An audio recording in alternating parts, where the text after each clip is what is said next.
अस्सलाम वालेकुम aspirants.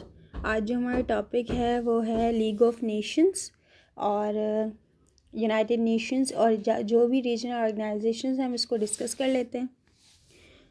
So firstly league of Nations, और मैं बहुत बार इसको डिस्कस कर चुकी हूँ। तो ये वर्ल्ड वॉर 1 में बनी, वर्ल्ड वॉर 1 के बाद बनी थी। उसका एम जो है वो कॉपरेशन और पीस को मेंटेन करना है। और जो भी ये डिज़ोल्व क्यों हुई, क्योंकि वर्ल्ड वॉर 2 हो गई। ठीक है, फिर है यूनाइटेड नेशंस, इसको अभी हम डिस्कस कर चुके हैं ब्रीफली। सो ये 1945 में जो इम्पोर्टेंट पॉइंट्स हैं वो मैं सिर्फ डिस्कस कर लेती हूँ इसमें। वर्ल्ड वॉर 2 के बाद ये बनी थी 1945 में, और ये जो है सक्सेसर है लीग ऑफ नेशंस की।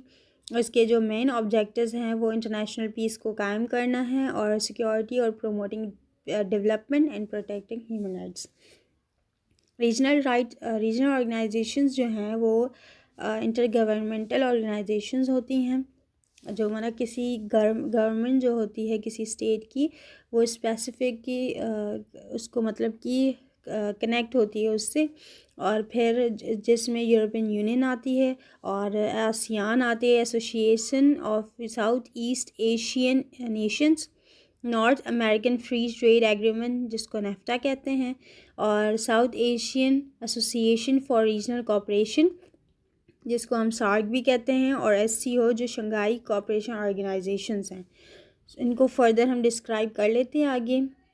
मैंने सिर्फ ऑर्गेनाइजेशंस को थोड़ा सा मतलब कि सिर्फ समझाया उनका काम क्या है और वो कहाँ कहाँ पे हैं या कब बनी थी।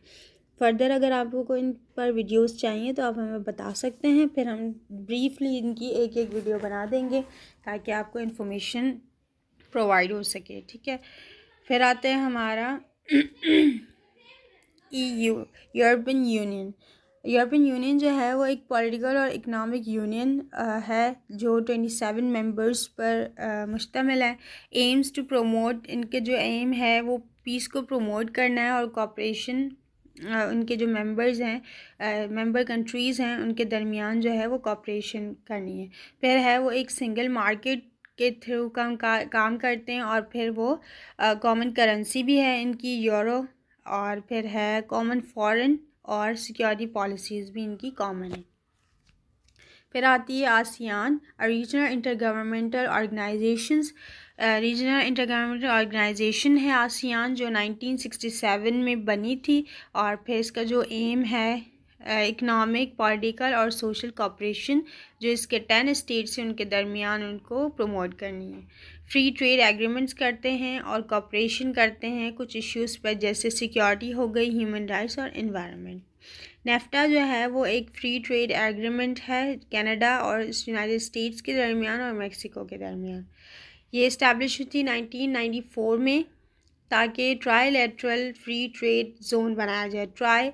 जैसे बायलैटरल जो होता है वो दो कंट्रीज़ के दरमियान होता है, तो ट्राईलेटरल जो है वो 3 कंट्रीज़ के दरमियान। ठीक है, ये एक इकोनॉमिक जोन है जो 3 कंट्रीज़ के दरमियान बनाया गया है, जिसमें कनाडा, यूनाइटेड स्टेट्स और मेक्सिको आते हैं।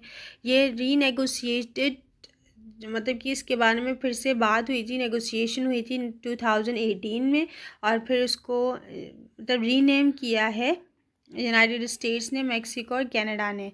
इनका जो नेम दिया है वो USMCA, मतलब कि ये सारा जो कंट्रीज़ हैं उनके नेम पर। जैसे US जो है वो यूनाइटेड स्टेट्स, M जो है वो मेक्सिको के नाम पर, और CA जो है वो कनाडा के नाम पर। ठीक है, इसका नेम जो है वो चेंज हो चुका है। फिर आती है हमारी सार्क, रीजनल इंटरगवर्नमेंटल ऑर्गेनाइजेशन। ये भी एक गवर्नमेंट के थ्रू के तहत बनाई गई है 1985 में, जिसका भी एम जो है वो साउथ एशिया में पीस को प्रमोट करना है, कोऑपरेशन। और इसके जो मेंबर्स हैं वो 8 मेंबर्स हैं, 8 मेंबर स्टेट्स हैं जो साउथ एशिया में हैं। ठीक है, उसका जो फोकस है कुछ एरियाज़ पे है, जैसे कि ट्रेड को ज़्यादा से ज़्यादा बढ़ाना, पॉवर्टी जो साउथ एशिया में है उसको एलिविएट करना, और कल्चरल एक्सचेंज। ठीक है, सो जो दूसरी ऑर्गेनाइजेशन है उसको हम दूसरी वीडियोस में सब बताएंगे। सो अगर आपको हमारी वीडियो अच्छी लगी तो आप लाइक करें, कमेंट करें, शेयर करें, सब्सक्राइब करें। Thank you for watching our video.